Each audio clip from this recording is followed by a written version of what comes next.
Just before we get into this week's episode, Stephanie, you had a special message. Yeah, I realized that it's our 100th episode and I thought we should do something to mark it because I'm not about to burst into song, but I do have this kind of song in the back of my head where it's like, so glad we made it, look how far we come.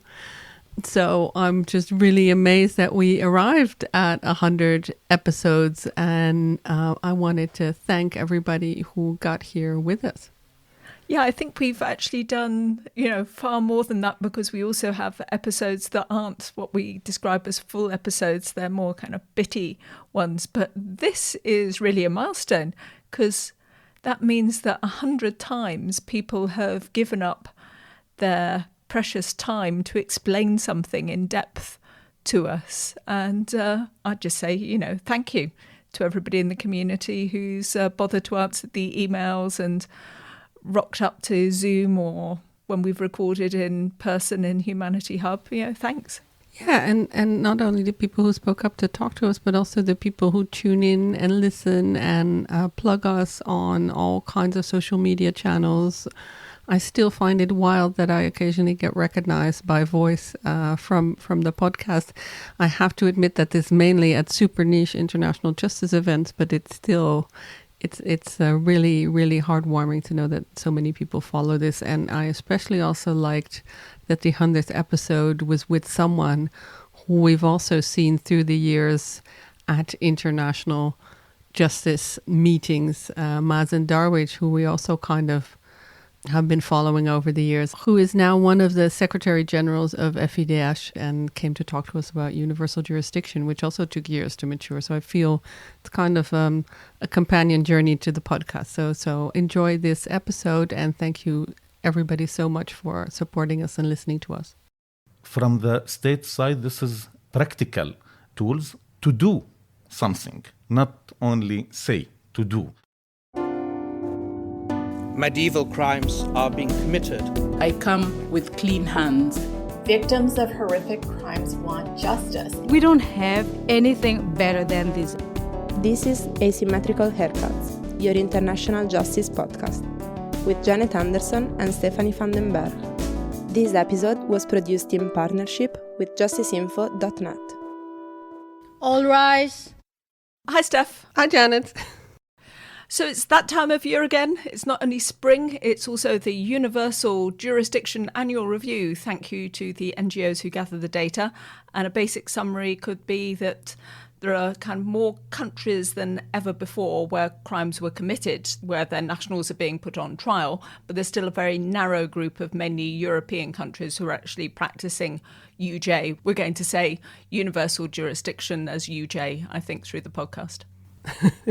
Well, there are 36 new investigations opened worldwide in 2023 and 16 convictions. Only 13 domestic jurisdictions currently have extraterritorial cases or UJ cases. And joining us is Mazen Darwish, a Syrian lawyer, journalist, human rights defender, president of the Syrian Centre for Media and Freedom of Expression, also Secretary General of the French-based rights organisation FIDH, or FIDH, which is one of the organisations behind this annual report. That's along with Trials, Civitas Maxima, Centre for Justice and Accountability, EWCHR, and Redress. So let's start, Mazen, with a very basic question. How would you explain UJ? And I came across this just recently because I had to write a story about the Argentinian case that was filed by a Ukrainian victim yesterday, and I had to have it in one sentence in the text. So now let's hear the expert of how I should have described it and not how Reuters simplified it. Good morning.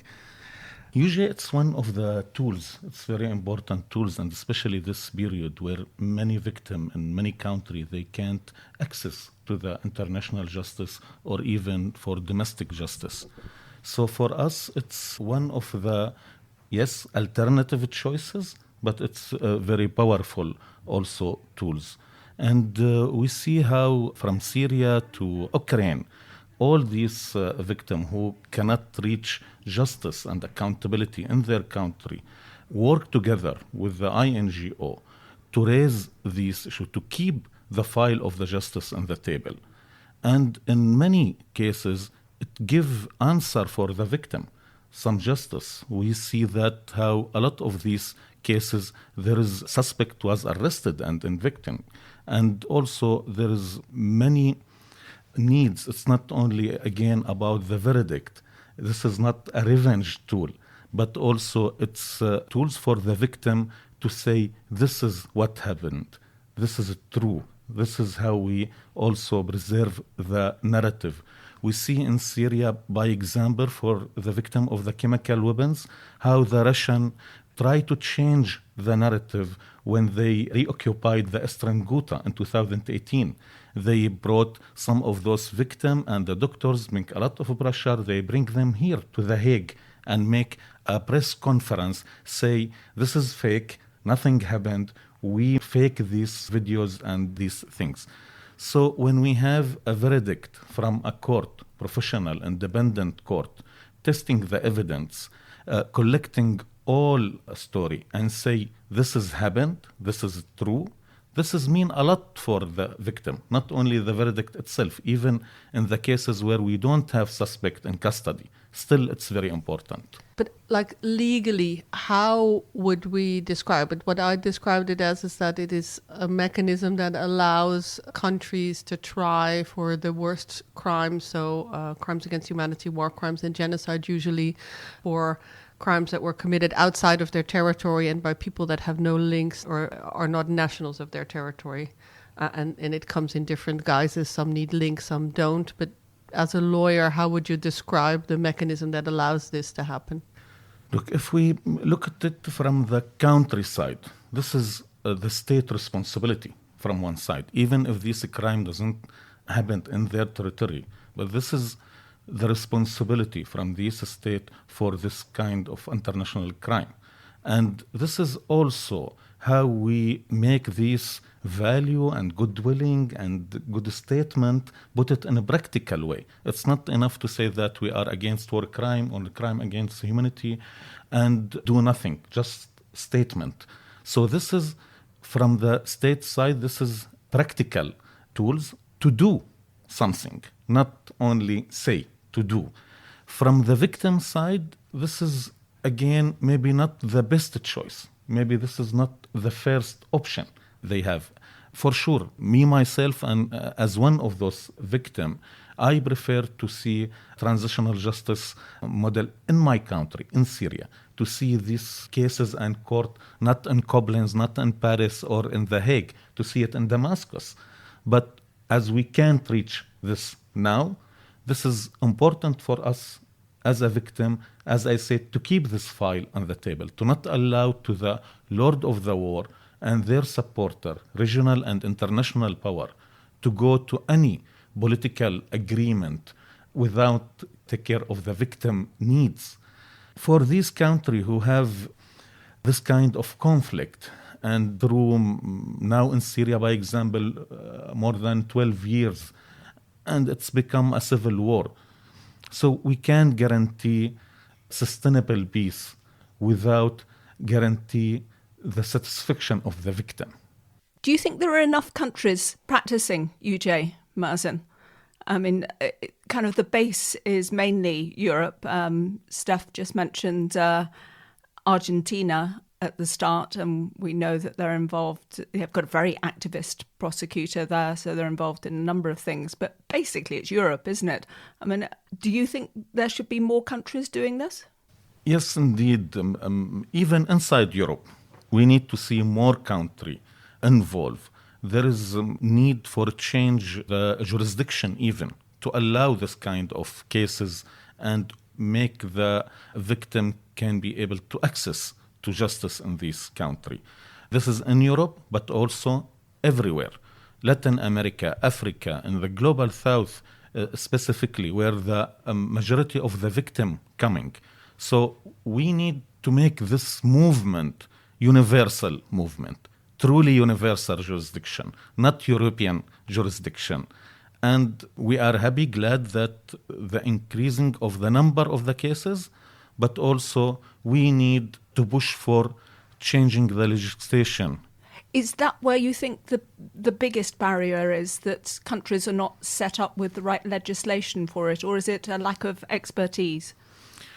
Let me say, to reach this point about the expertise and the logistic need, we need to have open windows for those victims. If the legislation not allow victim to access, so no need to speak about anything. So first of all, we need to break this wall. We need law allow victim to access to justice, and then we can see what they need, the expertise, the role of NGO, the role of the victim themselves. Yes, it's not an easy thing to prosecute a crime happened abroad, and especially that in the majority of these cases, war crime unit cannot access to the crime scene. So yes, there is a lot of difficulty, but we need to be sure that all states take this responsibility in a practical way, and we can find solution for the needs. Even in the states that have these universal jurisdiction cases, you see there are barriers for victims, and there's a lot of talk about victim-centric processes. How would you assess that going? I know in France, NGOs can be party to cases and victims can be party to cases, but that's not everywhere. What's the model, and what do victims really need in these cases? Yeah, one of the important things, victims need dignity and respect. And for this, yes, we need to see more involvement from the civil society. War crime unit, the police, focusing maybe about the security issue, and this is right and needed everywhere. Me as one of those refugees here in Europe, I will be happy if the police do their best against extremism, also fighting ISIS or Al-Qaeda. We can do it in several ways. There is no one way to do this. So also for this reason, we want to see more involvement from the civil society who can make balance between the security need and the victim need, and who can also link between this jurisdiction and the victim and the crime scene itself. Those who know the culture, the local sensitive, the local law, and know the contents and what happened exactly. This kind of cooperation between the war crime unit and the NGOs, the only way to guarantee that we will have dignity and respect for the victim and justice and security and safe society for the country who host those refugee or society. We recently had the head of the IIM, Catherine Macuel, on the pod. They're the investigative mechanism into Syria, and they seem to be quite proud of the way that they've been working with civil society. I mean, is that an example of civil society being part of the process? What's it really like, Mazen, from your point of view?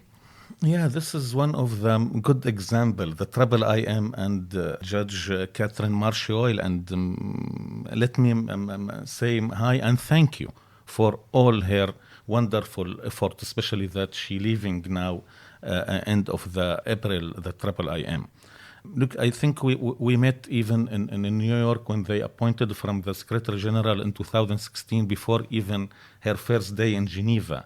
And she have this vision from the day zero that will never happen without a cooperation between the UN mechanism and the civil society. And if we want now to see how much war crime unit or even IIM or COI, by example, the number of evidence and testimony they have it coming from civil society, believe me, it's more than 80%. So this is show that when this mechanism, if it's local or from the UN side, while they can't access the country, the crime scene, so they need the civil society. Professional, also independent civil society can fill this gap and can be guaranteed that this process will succeed. Without the work from civil society, believe me, neither the IIIM or many of these war crime unit and cases in Europe will never be happened. And you talked there about the COI, so for all of those who are not into all the Syria accountability acronyms, that is the UN Commission of Inquiry on Syria. In the Universal Jurisdiction report, it includes 49 cases underway in 9 prosecuting countries for international crimes committed in Syria and bordering Iraq since 2011. Germany has always been lauded as a big example. What are the other countries kind of getting into this prosecution of Syria crimes now? What do you see on the horizon? In general, yes, Germany, France, Netherlands, and Sweden. Maybe this is, and now Belgium, it's on board also. So maybe this country, the majority of the cases, it's coming here. Some of these countries, unfortunately, as you mentioned also, legally they give more space for civil society. And this is also why we see, by example, in France, the majority of the cases and the number coming from France, because the French legislation give the civil society and the victim this position as a civil party in the case, so they are part from the process and they are partner in this legal process. They are not information provider or some decoration. We need them just to say, hey, we have a Syrian or a local victim. Every time there is more cooperation and partnership between the civil society and the legislation. Germany, one of these examples. Netherlands, now after also many years of building trust and work step by step, even with the police and war crime unit, they, I think, recognize finally that they can do it by themselves. Some of these countries, by example, in SCM, we receive every year between 35 and 45 demand from war crime unit in Europe and America asking evidence, information about suspect. This is not the same way in 2016 and 17, where a lot of these units, they feel confused about how they should deal with civil society. And also, they don't know exactly if this will be good for the cases or this will harm the case and the victim rights. But slowly, year after year, case after case, step by step, we find now the majority of these war crime units deal in official way. Now we receive official demand, legal demand from this war crime unit about information. Some countries still, they prefer to do it in an unofficial way, sometimes in personal way, just by email. Hi, is there any information about this? But we know this could be changed and should be changed. But now I believe that we reach this level that they can bring the meaning of these cases, the meaning of justice, bring it to the victim. And they can do it in better way, more than the war crime unit and the jurisdiction in any country. This is also very important. We need to not forget that justice, it's about human. Can I ask if we can take a quick look at a couple of processes to do with the very top of the regime in Syria and the Assad family itself? First one, just to ask for how you feel about what's happened in Switzerland, because there was an international arrest warrant against Rifat al-Assad, which was 10 years after the first criminal complaint was filed against him. And he then went back to Syria, as far as I understand. So, there's really no chance to put him on trial. I mean, how does that make you feel? Look, we can keep talking about a lot of failure also, not only good and wonderful example. We have a lot of problem, a lot of failure. This is maybe one of these cases. Yeah, it's disappointment for the victim, for the Syrian, for me also, who working in this case. But also it shows that more than 10 years and the victim and their representative Syrian civil society, with the Trial International, how they keep pushing and keep fighting. They never say that we are tired or we will not keep working. So 10 years, and in the end, yes, indeed, after Rifat go to Syria, and we don't think that Bashar al-Assad will send him in a plane to the court. But in the same time, if I want to compare what happened in Switzerland about Rifat al-Assad and the chemical weapon case in France regarding Maher and Bashar al-Assad, so it shows that it's link. Maybe we will have delay, failure in one case, in one country, but also we have another success, and this is all linked together. So this is a one movement. And we were talking about the second Assad case in France, which is actually targeting President Bashar al-Assad, connecting to the chemical weapons. And we still plan to do a whole different episode on that. But that French case seems very ambitious. How on earth will the French court prosecute a sitting president? Off record, I can say more. Do you think you will see that in your lifetime?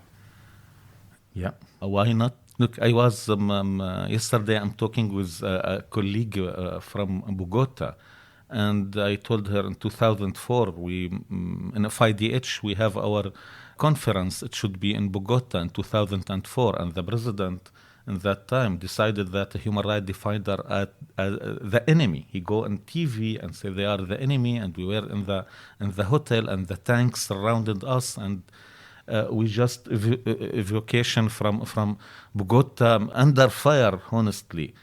And now he's in custody in the prison, and he's waiting the verdict from the court. Yes, in 2004, maybe I never thinking that will happen, but this is true. This is happened. So yeah, justice take time and need a lot of effort, and sometimes it take verdict. This is also what happened in Argentina. See how the mother of the disappearance, how they keep fighting 20 years to broke the amnesty and to bring back the voice of those disappeared to justice again. To be also honest and realistic, yes, I believe that I will see it. Maybe it will take 20, 30 years, but will happen.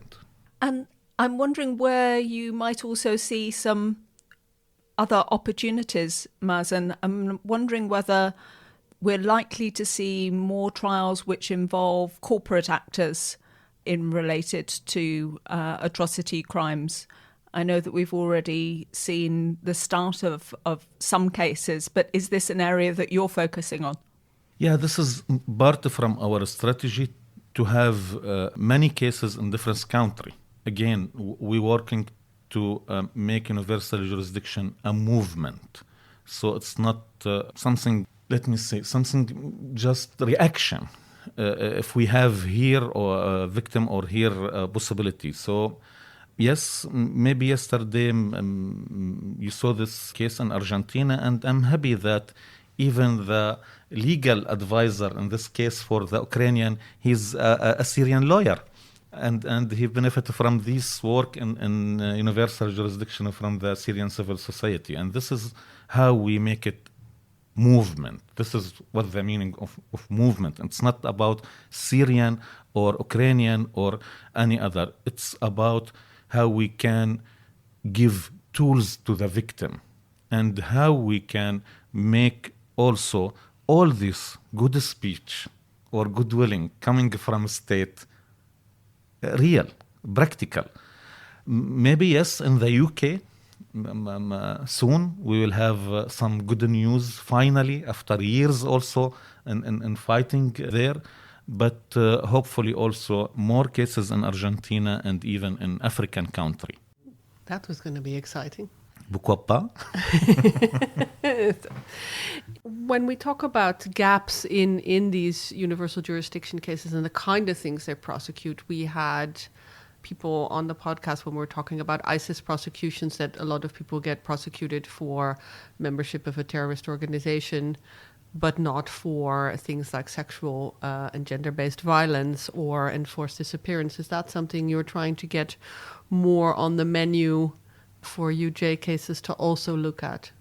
Yeah, when we are talking about the UJ, we are 10 years now, maybe 20, 15 years of working specifically. Last 5 years, maybe the most. So we are talking in the first step. And there is a lot of need. And again, this does not mean that international justice should not be also exist and have their rule, or domestic justice. But this is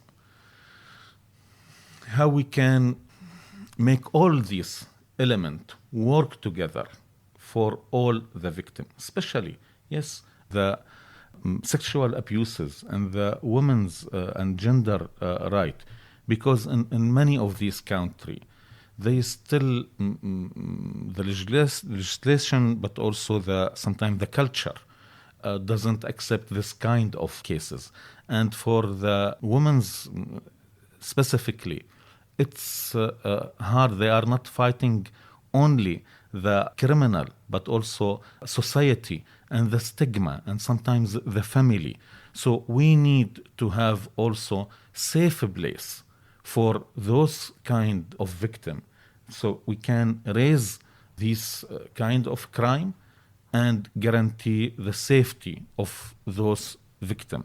This is honestly, even we start in this in Syria, but directly we find that sometimes the family itself, the society, need to protect the victim from the family. This is maybe in the first steps. So maybe we take back one steps and try to build more safe environment for the victim before we go to prosecute this kind of crime. And Stephanie just mentioned enforced disappearance as one of the elements that might need more work on. And we know that there's a new UN body which has been created on looking into or supporting the efforts to find out what's happened to the disappeared in Syria. What are your hopes for that body? I think this is one of the also very important example, how the victim, when they can't access the justice domestically or even with the UN itself, we need to remember that there is 18 veto time coming from Russia and China against things related to Syria. Justice and accountability part from this. So even though the victim keep fighting for their rights, and in the end, like what happened in the IIIM, even when it's blocked from the Security Council, they go to the General Assembly and they achieve this IIIM and IIMP. So this is also, again, an example. I think it's linked also to the same strategy when we are talking about UG, universal jurisdiction. When it's a block where it seems that we can't do anything, we can find alternative choices, but we need to keep pushing, keep trying, keep fighting inside the system and outside the system. So the new mechanism, honestly, huge succeed. I still remember I write the first non-paper to the UN, and in that time I was very angry. What's the meaning of non-paper? It's a paper. It's my paper that my colleague, my friend, my family, they are disappeared. What's the meaning of non-paper? And they, okay, this is an expression in the UN. So it's don't worry about white paper, non-paper, this kind of thing. I said, okay, but this is paper. This is our paper. Said, okay, right.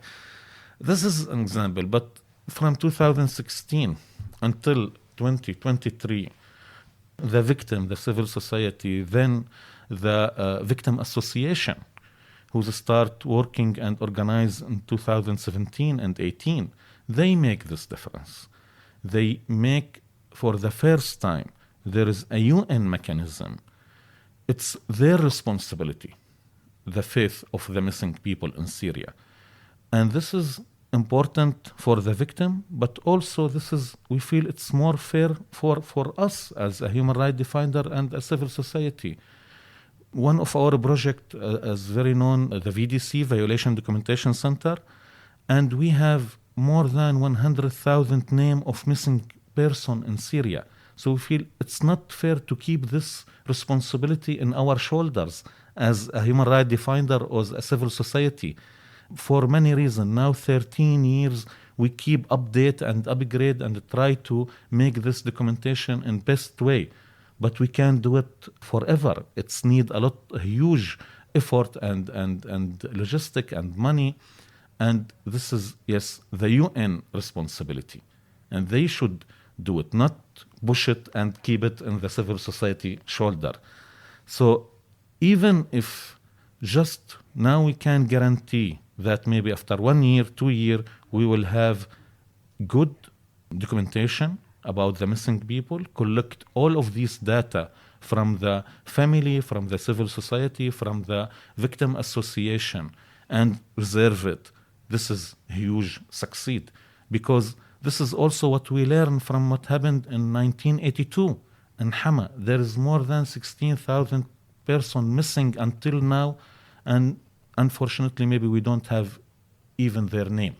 Now we can say this is the responsibility of the IIMP and the UN, and this is the right of the family, so they can go to specific address.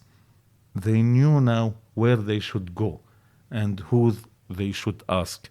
And the Syrian government and also Assad and the opposition and all of those de facto power, this is a chance for peaceful future in Syria. This is not only about the missing person and the family, but this is also could be the first practical steps to find solution for one of the most important problematic rights in Syria.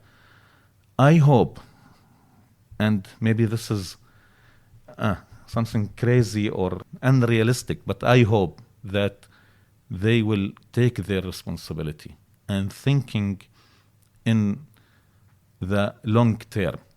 If we don't have solution, if they don't cooperate, this means that we will prepare the country for another war, and it will be totally civil society, and it will be totally about revenge and about the lack of justice and accountability. We always end the podcast with asymmetrical haircuts, questions that you haven't prepared for. But I know you're a lawyer by training, and I think one of our first questions is, do you have a favorite court case that you like to talk about or that you worked on that is important to you, the kind of thing that you tell people at dinner parties or that you impress on students or colleagues as an example of something that you do? Well, the favorite crime, the favorite violation, I happy or war crime. Which war crime you prefer than the kind of moment? I'm just joking, but yeah, this is also true. This is part from the story. Look, maybe the first case. Not only because this is the first, but it's also about the SCM team. And for me, it's very important because the victim themselves, who led the process, who go and give their testimony and evidence, and it's give hope even for the other victim, that the victim themselves, they also have responsibility and a duty. And if they don't do it by themselves, so no one will do it. The first case, the first arrest warrant, and coming from this case against Jamil Hassan, Maybe Yara, my wife, still feel impressing when I get the news. We were in the supermarket and I start dancing. And I said, okay, this is not my husband. I don't know him. He came alone. And this is maybe, it's mean a lot. Maybe it's not the most important legal case. Many other cases, it's better. And maybe this is not the best case for me as a lawyer also. We learn a lot. I'm happy, glad that SCM have their even own cases without any international body. So we reach this level.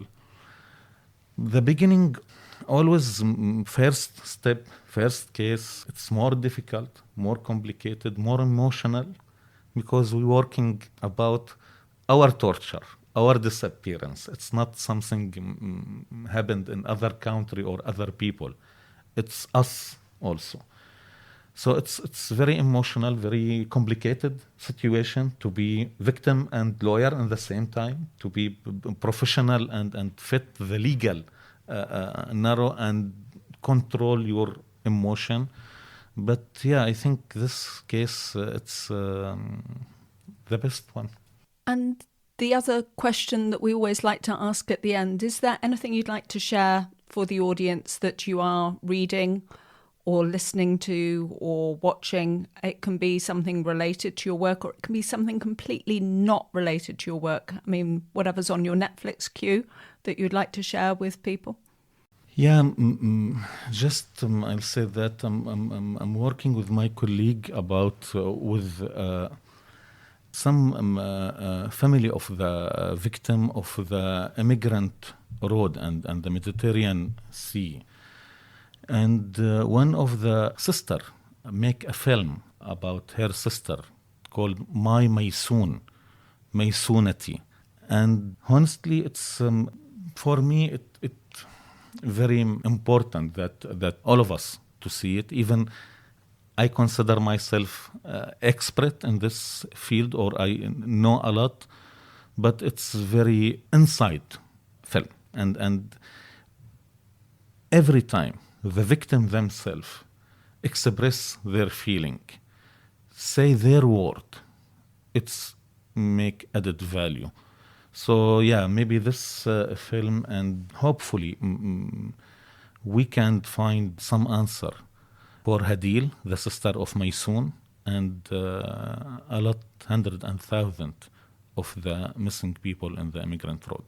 Thank you so much, Mazen, for taking time out of your schedule in The Hague to come in to chat to Steph here at Humanity Hub while I'm on the other side of the screen.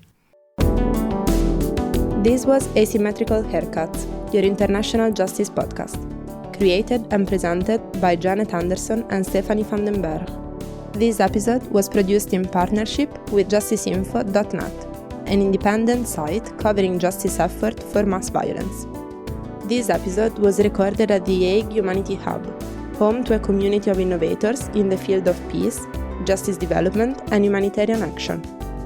Music is by audionautics.com, and you can find show notes and everything about the podcast on asymmetricalhaircuts.com. This show is available on every major podcast service, so please subscribe, give us a rating, and spread the word.